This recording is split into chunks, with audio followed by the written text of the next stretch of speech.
Baiklah, selamat pagi buat kita semua. Sebelumnya, perkenalkan nama saya Yeskiel Diniko Saputra Sembiring dari kelas 2 TRCA. Di sini saya akan meresum sebuah judul yang diberikan untuk tugas kewarganegaraan, yaitu peristiwa reformasi. Demokrasi era reformasi merupakan salah satu reaksi terhadap pemerintahan Orde Baru yang dianggap telah menyimpang dari tujuan dan cita-cita demokrasi Pancasila. Era reformasi dimulai setelah Presiden Soeharto mengundurkan diri pada tanggal 21 Mei 1998 dan diganti oleh Wakil Presiden Profesor Dr. B.J. Habibie. Habibie membuat dua terobosan, yaitu yang pertama, diberikannya ruang kepada PRS sebagai ruang publik. Yang kedua, dilakukannya sistem multipartai dalam pemilu 1999. Pada tanggal 7 Juni 1999, Indonesia melaksanakan pemilihan tersebut yang diikuti oleh 48 partai. Dari pemilihan tersebut diperoleh hasil 5 besar partai pemenang, yaitu PDIP, Golkar, PPP, PKB, dan PAN. Pada 20 Oktober diadakan penyelenggaraan pemilihan presiden dengan calon KH Abdurrahman Wahid dan Megawati Soekarno Putri sebagai wakilnya. Pemilihan dilakukan secara voting oleh MPR dengan hasil KH Abdurrahman Wahid dan Megawati Soekarno Putri dan dilantik pada tanggal 30 Oktober 1999. Dalam perkembangan selanjutnya, mandat KH Abdurrahman Wahid dicabut oleh MPR. MPR atau DPR pun bersidang langsung untuk mengadakan pemilihan presiden yang baru 23 Juni 2001. Hasilnya terpilih Megawati Soekarno Putri dan Hamzah Has sebagai presiden dan wakil presiden untuk periode 2001 sampai 2004.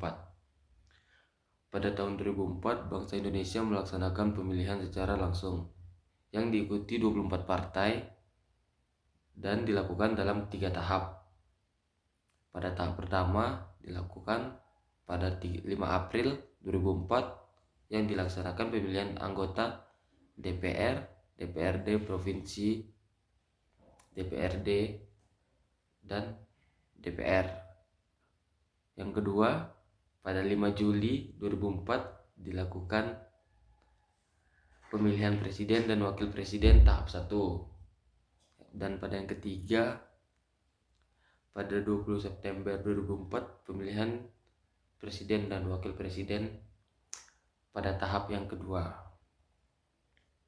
Pemilihan tersebut mendapatkan pasangan Susilo Bambang Yudhoyono dan Yusuf Kala sebagai presiden dan wakil presiden periode 2004 sampai 2009.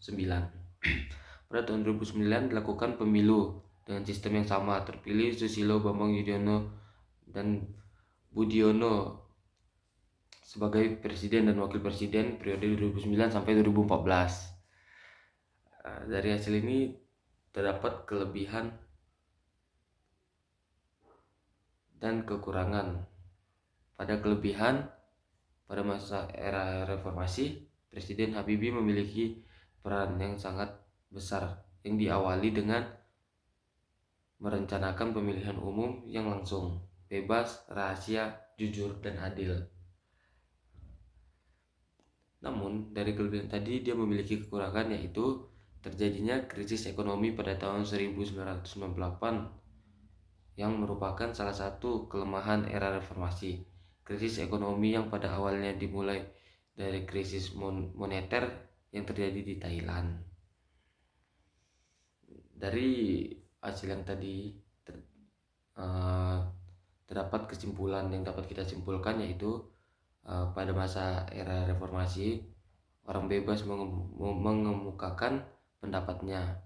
Habibie memberikan peluang terhadap masyarakat untuk mengemukakan pendapat di depan umum, unjuk rasa ataupun demokrasi. adanya amandemen UUD 1945 yang berhasil menata kehidupan ketatanegaraan. Namun, pada era reformasi jugalah terjadi krisis ekonomi besar pada tahun 1998 yang menyebabkan utang swasta luar negeri semakin membengkak dan sebagian besar berjangka pendek melemahkannya. Penegakan dan kepastian hukum serta kondisi politik yang tidak stabil dan lepasnya Timor dan lepasnya kepulauan Sipadan dan Linggita. Mungkin sekian yang dapat saya sampaikan, lebih dan kurangnya saya mohon maaf. Terima kasih.